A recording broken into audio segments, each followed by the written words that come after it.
Hi, everyone. I've got Fluffy here, and he's about to go into a nap. It is warm. We had temperatures to 100 degrees Fahrenheit here yesterday in Albuquerque, and I wonder what it's going to be like in August. But Fluffy, instead of wanting to go chase the insects and jump on Chocolate, who is downstairs doing exactly that, he fell asleep in my arms, and I thought, well, this is fantastic.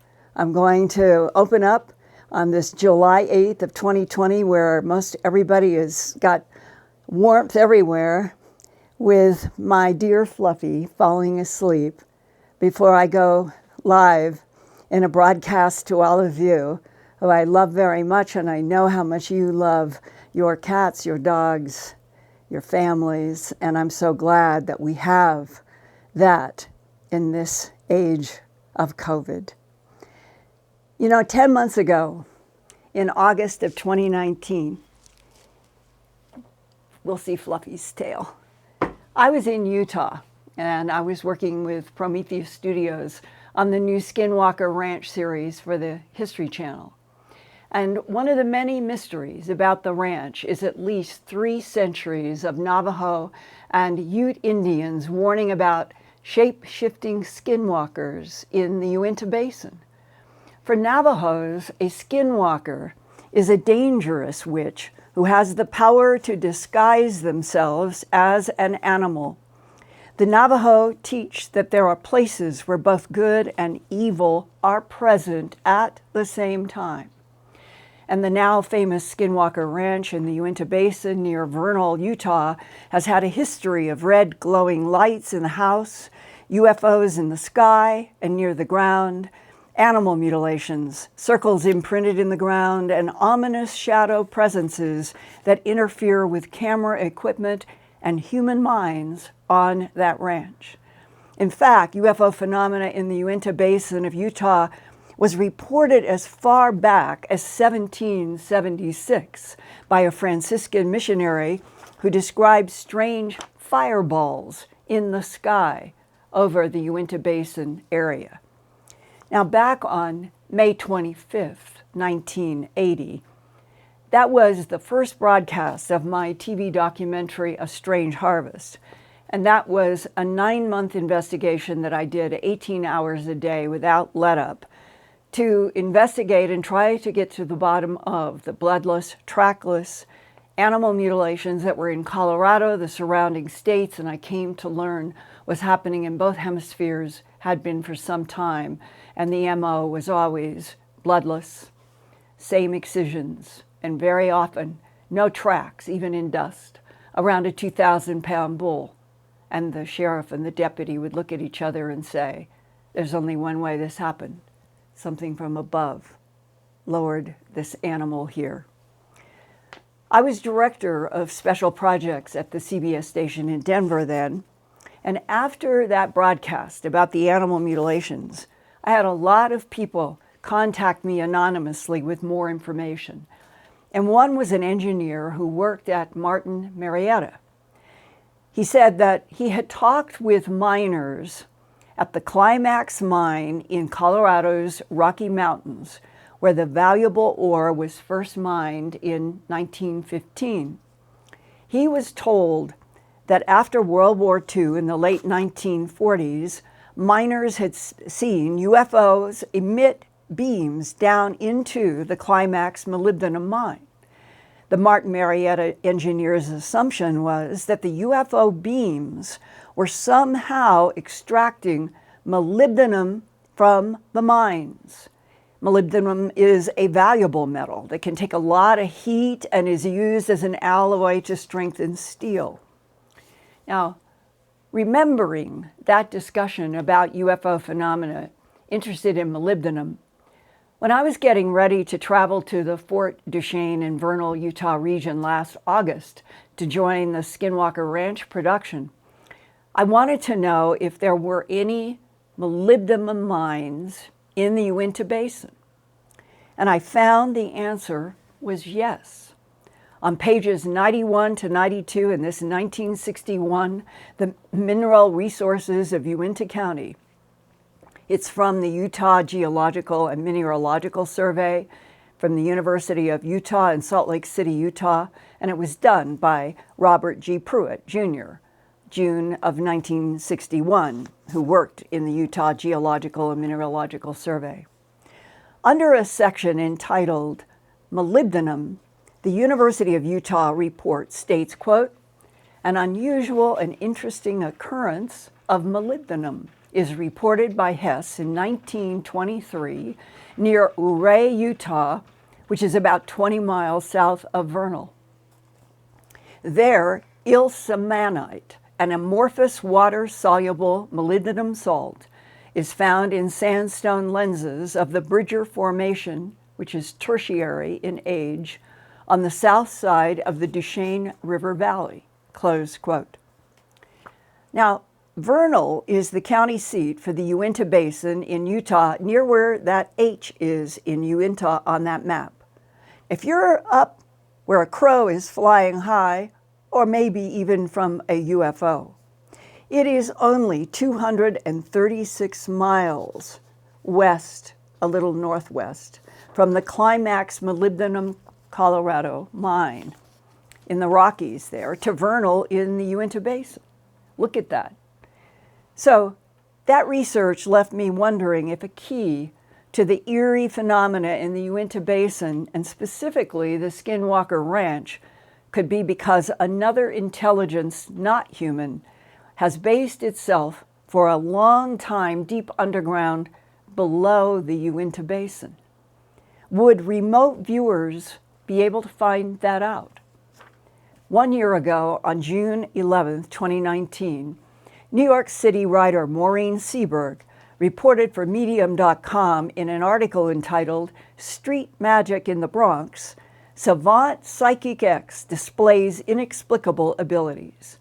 Maureen watched Psychic X bend the metal shaft of a screwdriver using only his mind. A local minister encouraged Psychic X to use his abilities to help heal people and told Maureen, quote, "He is gifted, intense, intuitive, tenacious, curious, and we have healed 5 people now, and a dog," close quote. And Psychic X told Maureen, quote, "We all have these abilities to some degree, but if we taught children they were limitless from the start, what kind of world would this be?" Close quote.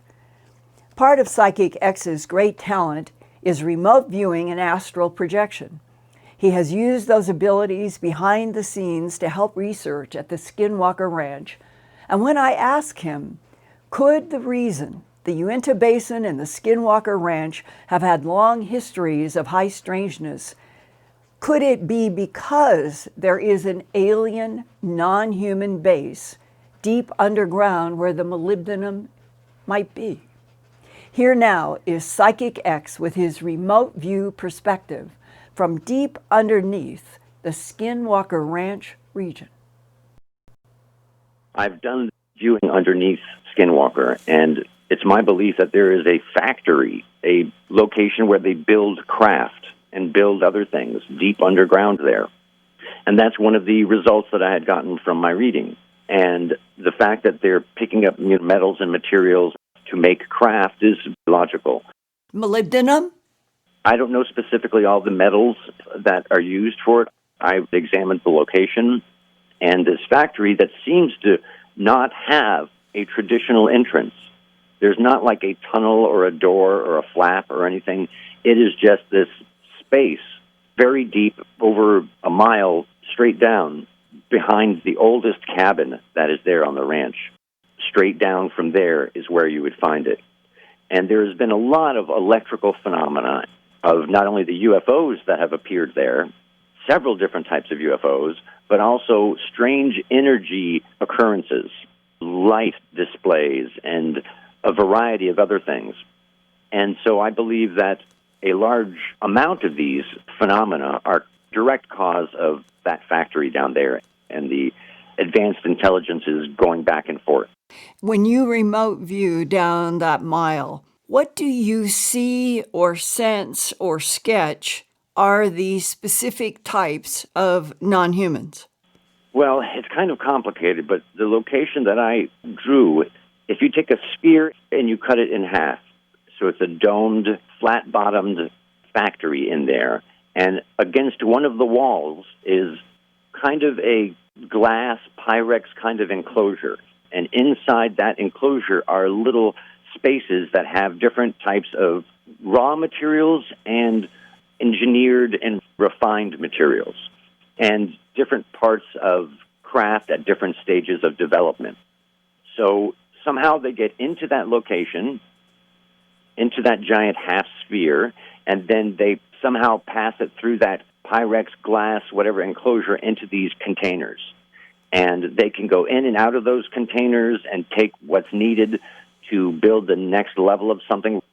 I believe that all the beings there are some sort of second-generation life form, meaning that they are sent here by another life form of some kind that created them for this purpose. You mean AI, artificial intelligence, specifically designed to mine deep a mile down under the Skinwalker Ranch? Correct. And that they look like biological entities, but they're just a super advanced biological robot. I wanted to know what the primary civilization was, who built them, and I found a post-biological kind of artificial intelligence at the base foundation of all of this stuff that is not here in this solar system. It had sent a probe initially to our solar system and had monitored Venus, Mars, and Earth through its different life cycles. And so they've been here for a long, long, long time. They're all second-generation life forms. They weren't born on another planet and then flew here. They were created here. All underground. All underground, correct. And at different places in our solar system, there are numerous different bases of different kinds for different purposes. Like where? There was one on the surface of the moon that is under the surface of the moon. Jupiter has some interesting moons as well, from Ganymede to Europa. Ganymede is of particular interest currently. What is the recent interest in Ganymede? Ganymede is a way station where many of these second-generation beings stay, but they're of a variety of appearances. Can you go back to the progenitor race? What are they like? The progenitor race, the original race, which is a post-biological race. I believe that once a biological race like ours reaches a certain level, they have no choice almost but to go post-biological. And you mean like going to cyborg and AI? And it reminds me that just in the past year, Elon Musk said, for humans, Homo sapien, to remain relevant, we were going to have to evolve ourselves to cyborgs. Human beings are made for this planet. And in order to evolve and to continue beyond this planet and beyond this technological era, we will absorb technology more and more. And there's an obvious, tremendous advantage in going post-biological. Recently, I called Buddy to ask him if he could remote view the May 12, 2020 Mage Brazil UFO crash retrieval case that I had been reporting about in May and June. There has been so much cover-up and blocking of information by military and intelligence forces. It was only a couple of weeks ago that one Brazil military source was going to talk with me backlighted about his own eyewitness observations in Brazil on May 12th. And it was specifically of the red glowing UFO being chased by helicopters near the Imbel ammunitions factory in Mage, Brazil. I'm going to have to stop you right there.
I had the good fortune last December to have Christmas with my family in Philadelphia, and I was able to meet Psychic X, and he doesn't remain a silhouette anymore.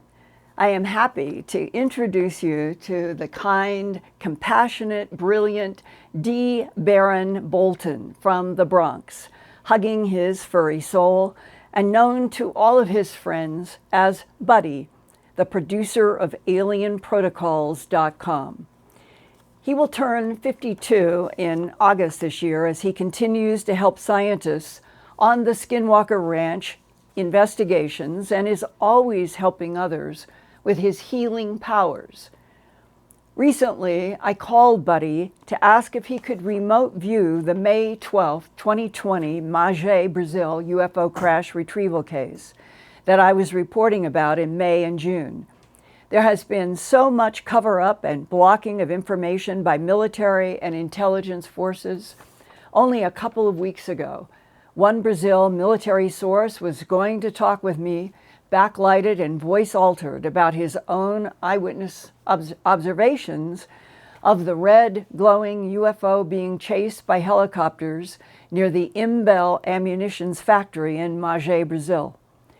The UFO and its at least 4 helicopters in pursuit headed east, and the red glowing UFO was shot down by American military forces on the Soberbo River near the Fingers of God Mountains in the Oregon Range, about 20 miles east of Majé. But then the Brazilian military source had his life threatened, the source that was communicating with me, and he backed away. That means there is something very serious in the Majé incident. Why would anyone in the United States and or Brazil, military or government, threaten a soldier's life? The implication is that Majé Brazil and beyond is very important evidence that alien intelligence in advanced aerial craft are even now interacting with our planet in spite of human power broker efforts to keep the human population from the big truth that we are not alone in this universe and other intelligences have been here on this planet and throughout our solar system for millions of years. So after the intimidation worked on the military source in Brazil, I reached out to Buddy in the Bronx of New York. I sent him the latitudes and longitudes that I had received in the anonymous EB letter for the what we call the alien kill site and a second capture and retrieval site of what are described as 6.6, assuming that's feet, tall white beings. Here is what Buddy Bolton learned when he did astral projection into the Majé Brazil incident of May 12th, 2020. So once I got the latitude and longitude, I did an astral projection. And once I got the information, I started getting a flood of images and sounds and smells and sights. And so I just kind of closed my eyes and let the information come in, and I started writing it down. And the first thing I saw was a craft that was hit in the front underside. If you put 2 plates on top of each other, it would be on the bottom plate in the side facing you. It was hit with a really strong energy source from the ground, concentrated plasma, laser, something really, really powerful like that. And it wobbled, and it kind of took a left bank and crashed into a mountain there. The craft was really interesting. It was super intelligent to the point where it would be considered by us alive. The craft, the entire surface of it, had a black, glassy, iridescent, it was kind of like oil on water where the iridescence would move inside the blackness. But as the craft was there over time, the iridescence stopped moving, slows down, and comes to a stillness. And it also had at least 3 of these arched red vents, almost like gills in a row on 2 sides of the craft. I drew a drawing for you. They were red when flying, but the same thing like with the black iridescence and the color fading away, The same thing happened with the red vents. The color transitioned darker to black. Like it died. Correct, or ran out of power or whatever. And so I tried to get a sense of the craft first, and the craft shut itself off, I think. It knew it was damaged, and it has these protocols it goes through if this kind of thing happens, and so that's what it did. Inside there were 3 tall whites, which were a long-haired male, a long-haired female, and then another one that I believe is a male. Did you get any intuitive impression about why these 3 tall whites were there in the Mage Brazil area? And do they have white hair, blonde hair, or what? I had a brownish, dirty blonde hair for the male leader. For the other, I just had them as long hair. They weren't black hair, or I remember that. It was either blonde or like a dirty blonde or light brown. All right. And I got the sense of a leader from one, and so I drew. I'm not a great artist, but I drew as best I could. And he had a skin-tight blue fabric that was almost like a unitard. And around his neck, there was a necklace that had some energy source in it. It was mildly radioactive. And I kept getting the sense of perfection. These were perfect. They were genetically perfect. The leader had a broken arm, and the 3 tall whites escaped the craft, got out of the craft through the top. There's a hatch on the top, and there's a hatch on the side. They escaped from the top. The craft also has 3 floors, technically. A really tiny top floor, which is really just a little space you can crawl through to go to the hatch. And then there's 3 kind of contoured seats are back-to-back, and they're kind of custom formed for the bodies. And underneath that layer is the other layer where there's 2 little grays. But they didn't seem like the typical grays with the big eyes. They seemed more like a combination of human and gray. And so they were alive, and they escaped out through the top.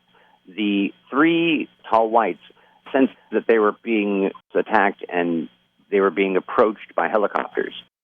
So they escaped. And 1 got shot right there, and then 2 were shot later.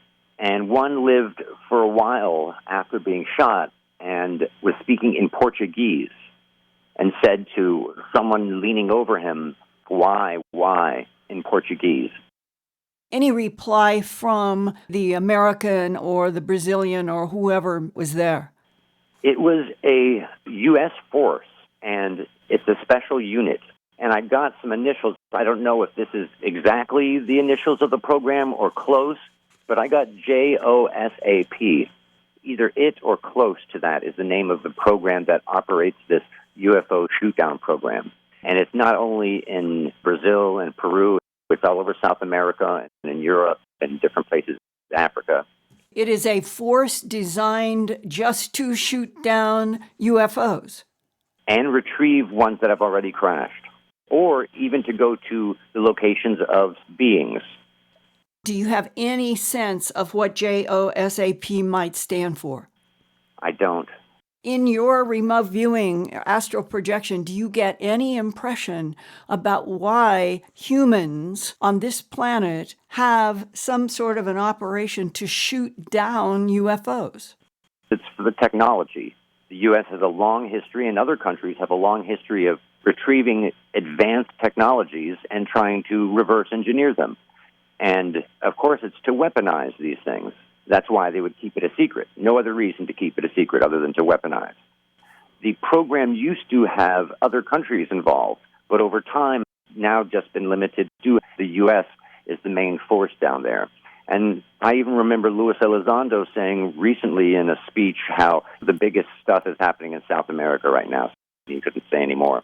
Did you get any intuitive impression about why these 3 tall whites were there in the Mage Brazil area? They have a long history of crossing over Peru into the rainforest of Brazil, which is the densest life form area on Earth with the largest variety of creatures.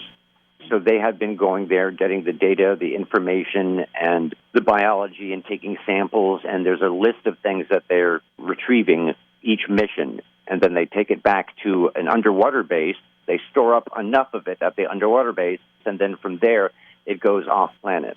Buddy, when they take it off planet, whatever it is that they're gathering from South America or the Earth, where are they going? What is their home world? Well, with this group, I'm not certain what the home world is, but there's a long history of tall whites associated with Ganymede, and I got Ganymede again on this. So I don't know if that was a way station. How could there be advanced beings, tall blondes or tall whites, and have these kinds of advanced craft that they can move through the solar system? How would they ever be taken down by any human force on Earth? You know, you would think it would be impossible as an advanced technology. I'm sure the craft are designed to take all the different forms of energy and solar flares and cosmic rays and all the different conditions of space, but not the level of concentrated energy that this plasma weapon has. I feel like its navigation was thrown off more than it was like the hole wasn't blasted in it, you know? Mm-hmm. So that's the take I get from it, that the surge of energy was too much. Buddy, where do you think that the craft is now, and where each of those three tall, perhaps 6 foot 6 inch high blondes are? Well, the bodies were taken to a small city in Peru, Cajamarca, where it's an exclusive U.S. base. It's a secret base for this force. And from there, it was flown straight to Wright-Patterson, and it had refueling in the air over Central America somewhere. The craft was put in a hangar at Wright-Pat, and it was heavily guarded for a short period of time. Viewing underneath Skinwalker, and it's my belief that there is a factory, a location where they build craft and build other things deep underground there. So once I got the latitude and longitude, I did an astral projection, and once I got the information, I started getting a flood of images and sounds and smells and sights, and so I just kind of closed my eyes and let the information come in, and I started writing it down. And the first thing I saw was a craft that was hit in the front underside. If you put two plates on top of each other, it would be on the bottom plate in the side facing you. It was hit with a really strong energy source from the ground, concentrated plasma, laser, something really, really powerful like that. And it wobbled, and it kind of took a left bank and crashed into a mountain there. The craft was really interesting. It was super intelligent to the point where it would be considered by us alive. The craft, the entire surface of it, had a black, glassy, iridescent. It was kind of like oil on water, where the iridescence would move inside the blackness. But as the craft was there over time, the iridescence stopped moving, slows down, and comes to a stillness. And it also had at least 3 of these arched red vents, almost like gills in a row on 2 sides of the craft. I drew a drawing for you. They were red when flying, but the same thing, like with the black iridescence and the color fading away, the same thing happened with the red vents. The color transitioned darker, darker, darker to black. Like it died. Correct, or ran out of power or whatever. And so I tried to get a sense of the craft first, and the craft shut itself off, I think. It knew it was damaged, and it has these protocols it goes through if this kind of thing happens, and so that's what it did. Inside there were 3 tall whites, which were a long-haired male, a long-haired female, and then another one that I believe is a male. Did you get any intuitive impression about why these 3 tall whites were there in the Mage Brazil area? And do they have white hair, blonde hair, or what? I had a brownish, dirty blonde hair for the male leader. For the other, I just had them as long-haired. They weren't black hair, I remember that. It was either blonde or like a dirty blonde or light brown. All right. And I got the sense of a leader from one, and so I drew. I'm not a great artist, but I drew as best I could. And he had a skin-tight blue fabric that was almost like a unitard. And around his neck, there was a necklace that had some energy source in it. It was mildly radioactive. And I kept getting the sense of perfection. These were perfect. They were genetically perfect. The leader had a broken arm, and the three tall whites escaped the craft, got out of the craft through the top. There's a hatch on the top, and there's a hatch on the side. They escaped from the top. The craft also has 3 floors, technically. A really tiny top floor, which is really just a little space you can crawl through to go to the hatch. And then there's 3 kind of contoured seats are back to back, and they're kind of custom formed for the bodies. And underneath that layer is the other layer where there's 2 little grays. But they didn't seem like the typical grays with the big eyes. They seemed more like a combination of human and gray. And so they were alive, and they escaped out through the top. The 3 tall whites sensed that they were being attacked and they were being approached by helicopters. So they escaped. And 1 got shot right there, and then 2 were shot later. And 1 lived for a while after being shot and was speaking in Portuguese and said to someone leaning over him, why, in Portuguese. Any reply from the American or the Brazilian or whoever was there? It was a U.S. force, and it's a special unit. And I got some initials. I don't know if this is exactly the initials of the program or close, but I got JOSAP. Either it or close to that is the name of the program that operates this UFO shoot-down program. And it's not only in Brazil and Peru, it's all over South America and in Europe and different places, Africa. It is a force designed just to shoot down UFOs. And retrieve ones that have already crashed, or even to go to the locations of beings. Do you have any sense of what JOSAP might stand for? I don't. In your remote viewing, astral projection, do you get any impression about why humans on this planet have some sort of an operation to shoot down UFOs? It's for the technology.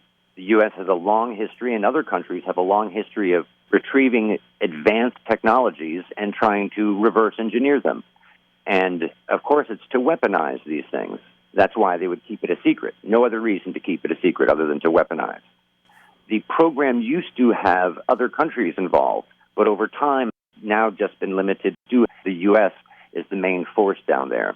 And I even remember Luis Elizondo saying recently in a speech how the biggest stuff is happening in South America right now.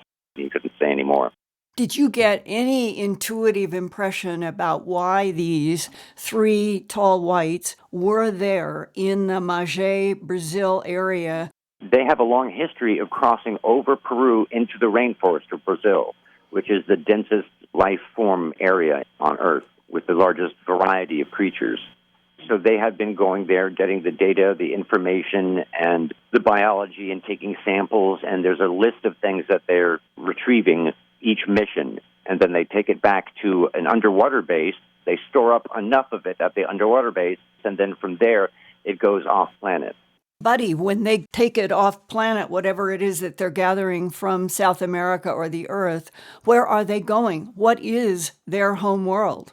Well, with this group, I'm not certain what the home world is, but there's a long history of tall whites associated with Ganymede, and I got Ganymede again on this. So I don't know if that was a way station. How could there be advanced beings, tall blondes or tall whites, and have these kinds of advanced craft that they can move through the solar system? How would they ever be taken down by any human force on Earth? You know, you would think it would be impossible as an advanced technology. I'm sure the craft are designed to take all the different forms of energy and solar flares and cosmic rays and all the different conditions of space, but not the level of concentrated energy that this plasma weapon has. I feel like its navigation was thrown off more than it was like a hole wasn't blasted in it, you know? Mm-hmm. So that's the take I get from it, that the surge of energy was too much. Buddy, where do you think that the craft is now, and where each of those 3 tall, perhaps 6 foot 6 inch high blondes are? Well, the bodies were taken to a small city in Peru, Cajamarca, where it's an exclusive U.S. base. It's a secret base for this force. And from there, it was flown straight to Wright-Patterson, and it had refueling in the air over Central America somewhere.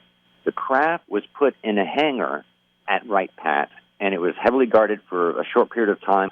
And then I believe the craft was flown to Tonopah. The biologicals were taken underground to the space lab that's underground at Wright-Pat. There's been some information that has come out previously about a space base being underneath the surface of Wright-Pat, and that's come out in budgetary stuff. So the three beings were brought there, and my belief is that they are still there. Alive or all three dead? All three were dead. The one that was shot and speaking lived a few more hours and then passed. There were the two little guys underneath who escaped, and I don't want to say anything more about that. They escaped into the Brazil environment. Correct, with some technology. Why do you think that the United States and Brazil would choose violence? Why wouldn't we have some sort of a treaty association if we have a space force that has a technology that can shoot down an advanced craft? Why are we shooting down? Why are we not in peaceful communication with them in which we might learn how to do a lot of technology? You could learn a little bit from a broken watch. You can learn a little bit more from a whole watch. But you could learn a lot more by talking to the watchmakers. They're on a mission. They're here to do stuff under a time crunch. How would what you have drawn and seen in your mind's eye now of the three tall, blondish beings inside of that advanced craft, how do they compare to what you have seen in remote viewing or astral projection of the 1 mile underground factory at Skinwalker Ranch? I think it's similar, and I think it's associated, but with different objectives. Skinwalker seems more like it's a factory to get the basic minerals and the basic elements and then to refine them to different levels and then store them. But these guys were already in a pre-built craft, already doing the mission, which is this preservation of data. Data is the most valuable thing in the universe. Information is power. And life forms are one of the densest forms of data in the universe. So it speaks to how wonderful universal biology is and how exquisitely unique Earth is that an advanced civilization cares so much about our biosphere and us. The United States and Brazil, why would we be shooting down and killing the intelligence in the craft? They want the technology, period. Imagine having a nuclear missile that is made of nanomaterial, metamaterial, that can be completely invisible to all radar, that can fly hypersonic, the ultimate in weapons, plus the power source. This is the most valuable technology on the planet. And they would be artificial intelligence from our point of view. Essentially, they're created. And we are created. True, true. These extraterrestrial biological entities manipulated DNA and already evolving primates on this planet in order to create Homo sapien. That is that direct quote from that government document I saw in 1983. And we're at a very dangerous stage in our evolution and our technology because our technology is more powerful than we are spiritually. And there's a very good chance we could destroy ourselves. Many biologists are certain we're in the middle of a mass extinction now. Hey, I like you in the chat who said that you were glad that we had to do it all over again a second time, and you could hear the buddy remote viewing having to do with Majé. I love that spirit, but we apologize on this end. We're working in something called Wirecast. And one of its downsides to other things that make it very good for what we do, but a downside is if you push video or audio in the broadcast, you can't re-rack it or speed it up. And that is, there was a problem. The button got hit a second time, and then it recapitulated itself. And that at least one of you was grateful to hear most of it twice. So it's the irony is that I came into this program this evening feeling like that I had some, I thought, really valuable material to share with you all, and that it was pretty much produced and all would go smoothly. But I think we, as a consensus, I think we are feeling like that there was some sort of outside artificial interference. And it's sometimes once you start getting one piece collapsing, it's dominoes. And so thank you for hanging in there with us. And I very much look forward to hearing your questions and comments in a minute through Peggy. I just wanted to pick up on one other piece. I was going to ask to the general audience around the world if you had any idea about an acronym that would start capital J, capital O, capital S, and perhaps A as in apple, P as in Paul, and that it might be something like Joint Operations for Space and Aerial Phenomena. Let's just throw that out. We did get a chat note that there is an acronym in the military, as I understand it, as J, Jump, S, Sam, O, Orange, T, Tom, F, Frank. And that might be an acronym that is always used if there is a necessity for a temporary joint and national security agency and some other military operation, perhaps. So I'm now going to throw it back to you all. If there is anybody who knows, because I did a lot of search on the JOSAP and I couldn't find anything myself. It could be that there are classifications that never ever make into any acronyms on the web. But I would sure love all of your help on looking at these acronyms. And if there's somebody out there who has information firsthand from being inside, whether it's National Security Agency or Geospatial or the Defense Intelligence Agency or any of the 17 agencies that might be involved now on the going after to capture, retrieve entities alive or dead, and extraterrestrial technology, as we had Operations Pounce, Operations Moondust back at the early 50s. I would love to know that. And maybe there was a concerted effort tonight to interfere on purpose. And I hope not. I hope it was natural, because I would say myself that I feel that what I'm reporting tonight is responsible, is much closer to a truth of what our planet really is like in the solar system, and that we have deserved to hear the truth for so long, that this is a good way to get truth out. So please don't digitally attack. Now, Peggy, dear Peggy,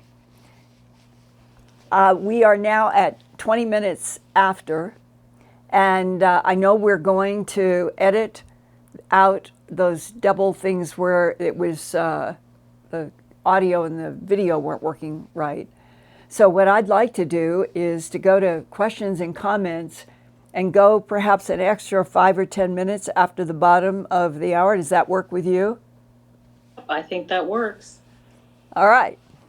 All right. We have a couple of people who think that they might know what that acronym was. Yeah. One was Joint Operations Special Activity Program. However, we've had other people in the chat also think it might be Joint Operation Space Asset Program or Special Aliens Program, but I think in all seriousness, the perhaps Joint Operations Special Activity Program might be that acronym stands for. Great. And if you can grab those chats and forward to me, I would appreciate that if it's possible. Yeah, will do. Okay. I have some questions here. Yeah. We have first, I think it goes a little bit more into what you were talking about the last couple of weeks. However, somebody would like to know, do you think that the pyramids and obelisks are the machinery for the soul recycling in the world? That is a good question. When you think of that limestone, beautiful frieze that has been in various museum books, and it shows scales, and there's two pans, and there's a feather in one. This is Egyptian, and Thoth is there, and they've got the soul on one side of the scale, and they've got the feather on this side of the scale, and you can see it. And Thoth is waiting there in judgment.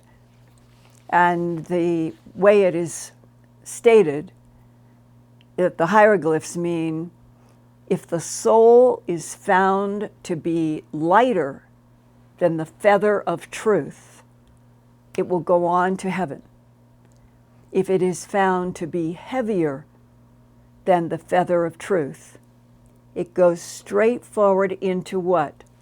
The open jaws of an alligator waiting. So that is a kind of, it always has seemed to me that that one particular hieroglyph certainly falls into the category of hieroglyphs, monuments, maybe trying to show us that this is machinery, and that the recycling of the soul might be something that is a machinery and a process. The question is, I think that goes back 5,000 years, that particular limestone, and why does it depict a crocodile, a large one with its mouth open, waiting for the soul that is heavier than the feather of truth? I've always thought of that as one of the more mysterious ancient mystery art, and what the implications are.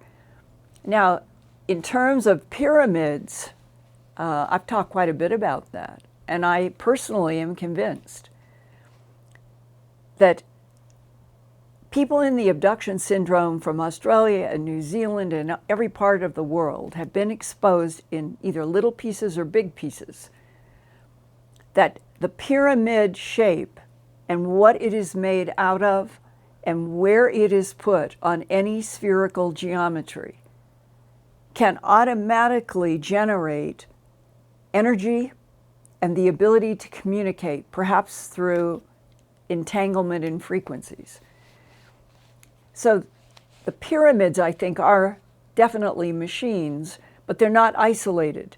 I think they were and are produced, not just on this planet, but other planets, where people in the abduction syndrome have said they've been in a craft, they've been taken to another planet, they know it's not the Earth, and they're looking at a whole complex of pyramids.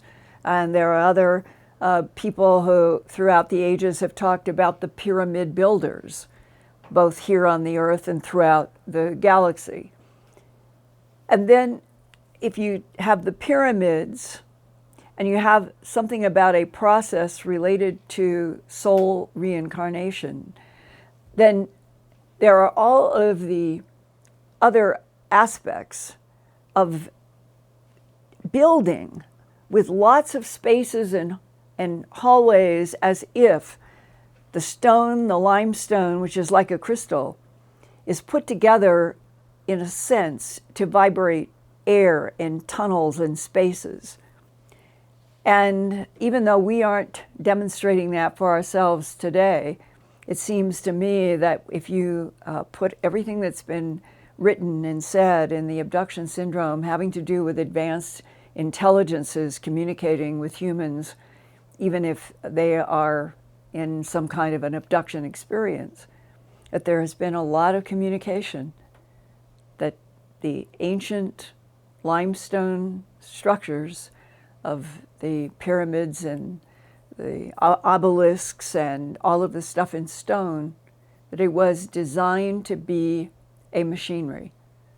And part of the excitement, I think, is as we're getting into Göbekli Tepe and other areas, if we start applying some of these hypotheses to trying to understand what is really there and how did it really function, gosh, to apply it then to the current world and be able to have free energy and free communication, even though power brokers wouldn't like that, it's probably a potential that we could have and maybe will have someday. So thank you for that question. What about another, Peggy?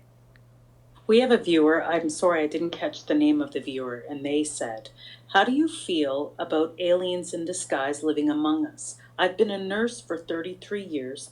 10 years ago, I had a patient I feel was an alien. I would like her to answer through the chat to you, why did she think it was an alien? Can we do that? And you hopefully she or he is still in the chat. Yeah. And perhaps we will see a response here. Yeah, somebody who is a nurse, who would have some sort of an intuitive or experiential reaction to what looked like a human in front of them, but had this distinct sense that it wasn't.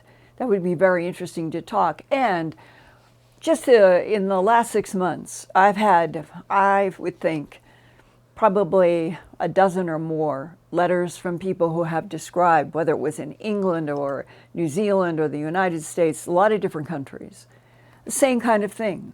The letter might start off, I got on a bus, and when I sat down, I knew instantly that the person sitting next to me was not human.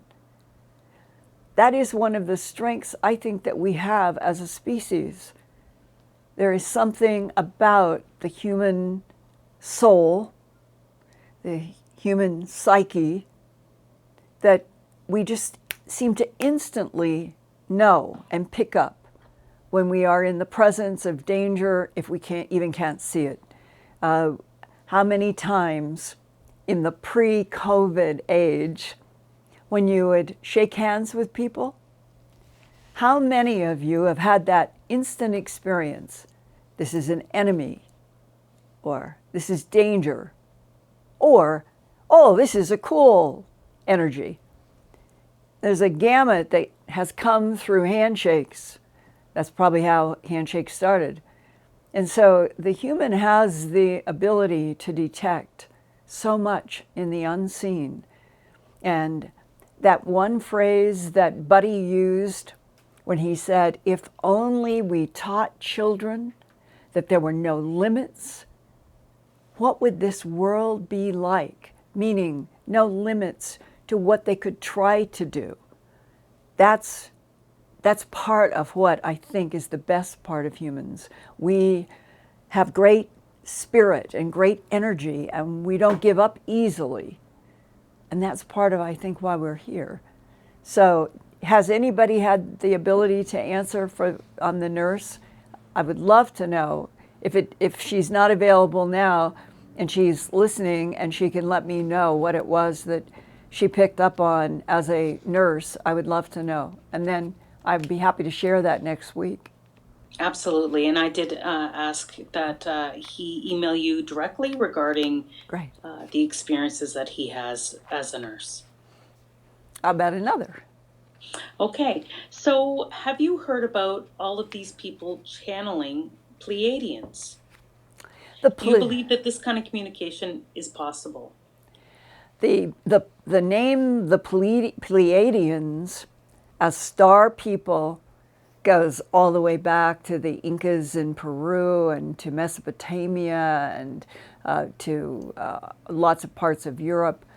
The Pleiadian, or Pleiades, it's such a tiny little kind of dipper, little teeny dipper. Sometimes it's called the little teeny dipper as compared to the huge big dipper. But there really is a tiny little thing of stars. And when I encountered for the very first time in my investigations of animal mutilations a rancher that Dr. Leo Sprinkle at the University of Wyoming was working with as a counselor, he ended up, in many ways, Leo Sprinkle was the first to get down in the trenches to try to understand what was happening with missing time and people in the human abduction syndrome. And one of them was this rancher. And the rancher had contacted Leo because he had mutilations. He and his family had seen football field-sized, orange fluorescent glowing UFOs over a ridge that was about a mile from their ranch house. I was there with my film crew when I did A Strange Harvest. And that night, that same rancher, that same ridge where they had found half a dozen mutilated animals, we saw something extraordinary. We still don't know what it was, but it was extraordinary that over this same ridge, where there have been so much anomalous activity and animal mutilations, the crew is getting the equipment out, and I wanted to do some trucking shots as the twilight was coming on the ranch and interview the rancher out in the darker sky. So they were getting out the tripods and the camera, and the rancher came up to me and he said, "Take a look." And he pointed off toward this ridge, and it just stood out like a tomato red, larger than a star.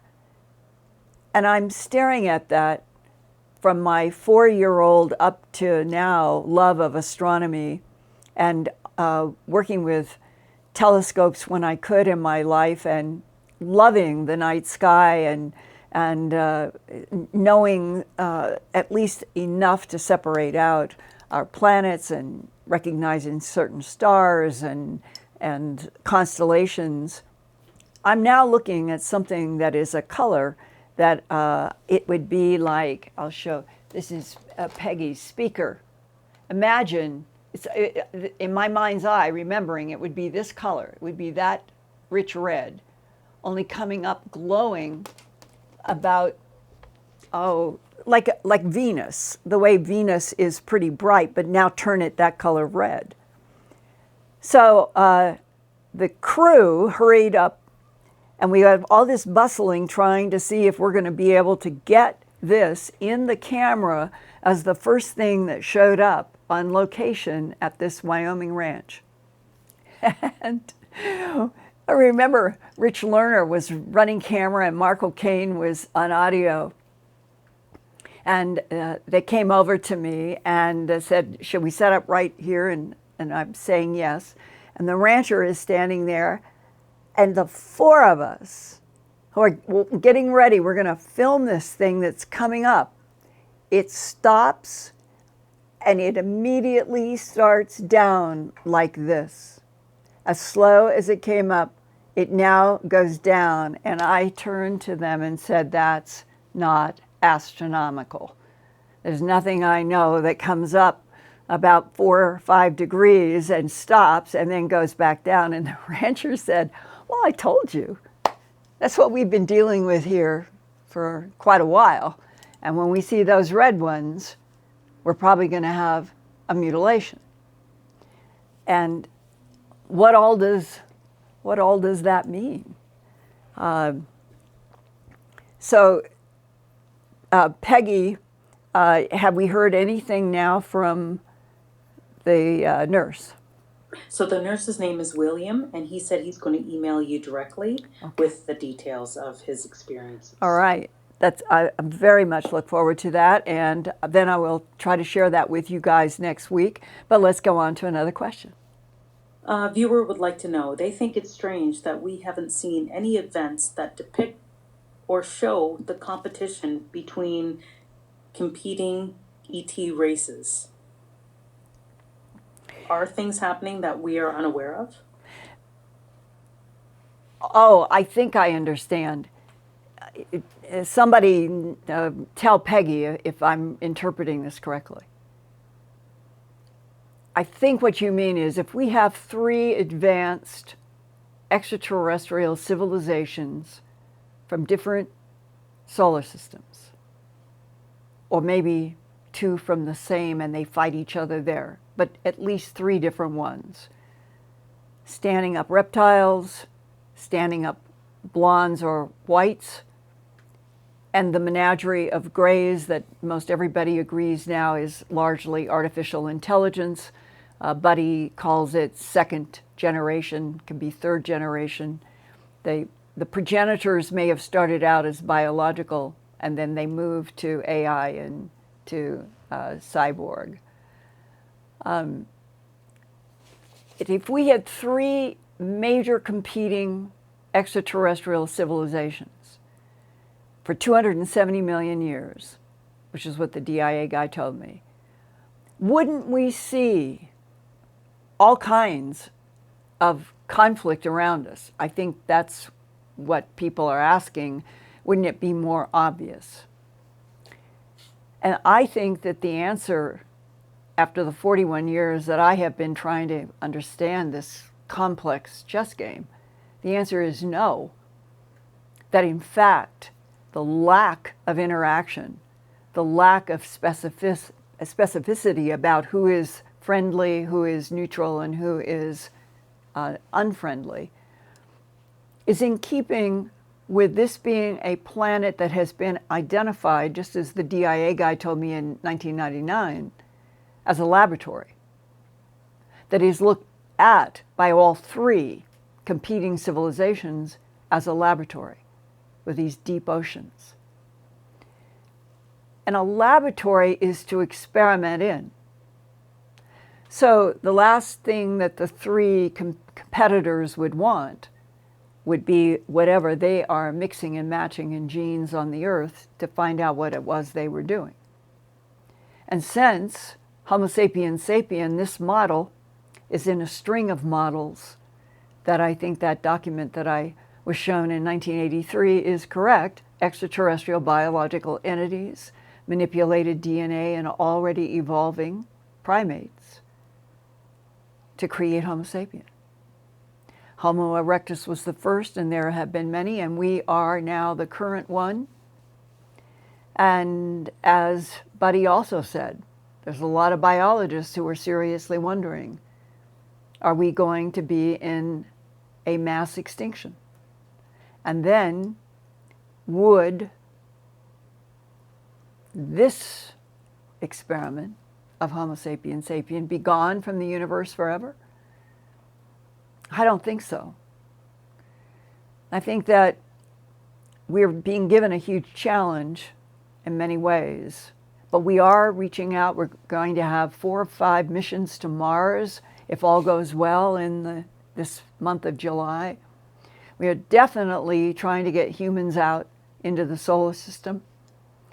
And that I think we do have allies, and I have no question that there is a divine field, and that the divine field has a lot to do with the strong souls that are in Homo sapien, our greatest gift.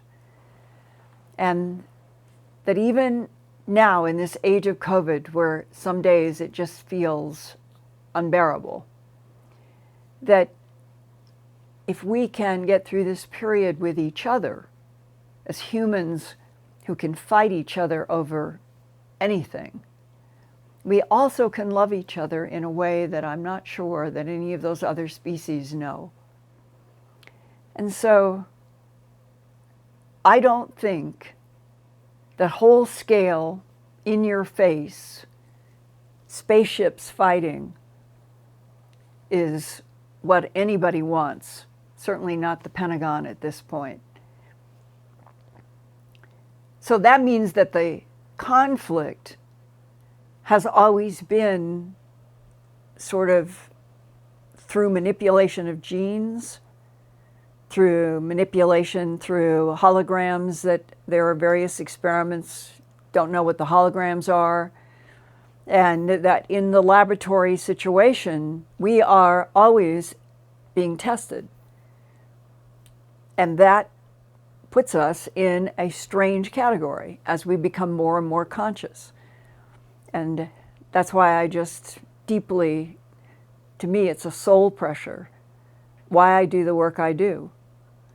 I truly feel that humans deserve the entire truth, and that if we were given the entire truth about everything, the sources, the beginnings, the conflicts, the genetic manipulations, the experiments, what we are and why we are, there might then finally be a new sort of foundation for humans to start over with each other and embrace us, embrace the humanness as perhaps something that really, truly is special in this whole universe where artificial intelligence, in all of its digital zeros and ones perfection, operates so much, having to do with space travel and exploration of planets. And it's hard on an organic body like a human.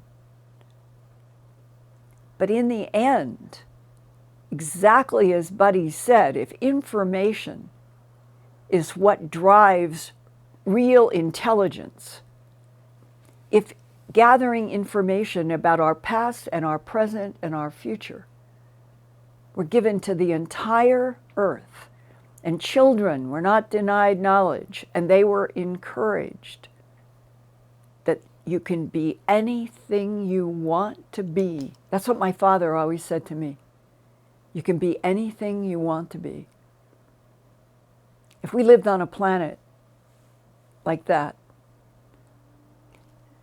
then maybe it would even seem antiquated that there were all those centuries where humans were kept in the dark by advanced intelligences experimenting and misusing and abusing, until finally humans grew up enough that they could look at each other and say, I recognize your soul, and I love your soul, and I want us all to survive. I just feel there is something like right here, a direction that something is trying to get humans to go in what would be a choice that we would have survival and not extinction.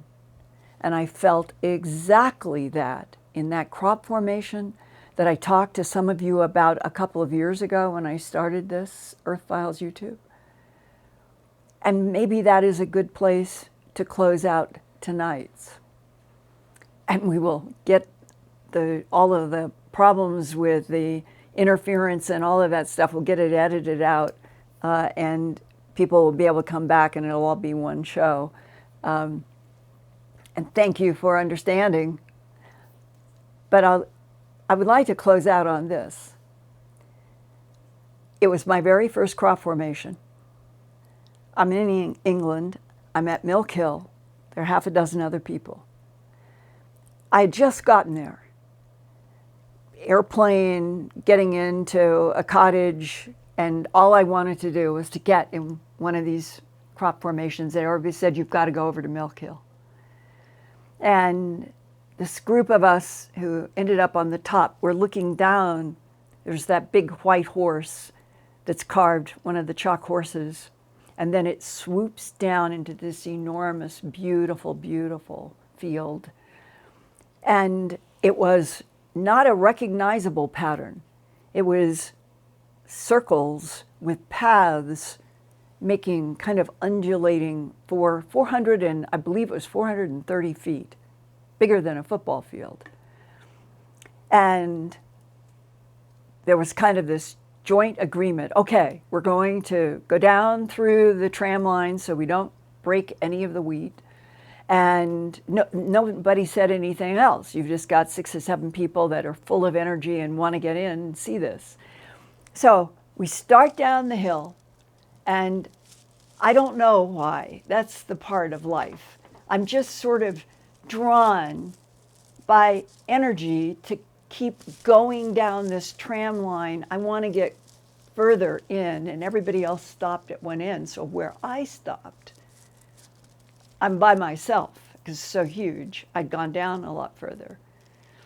And I approached, and I had been used to take my Nikon camera and look through the zoom to look at the floor, what they call the floor. I knew about doing that and not to walk on the crop formation, even though it was my first one. Well, as I approached the edge of where the wheat was around one of these enormous circles, my idea was that I was going to step into it to see what it felt like underneath my feet. And I hit a literal wall of warm jello. That's what it felt like. I was so startled. The other people were further away, and I didn't want to yell if something, it felt almost spiritual about everything in every direction.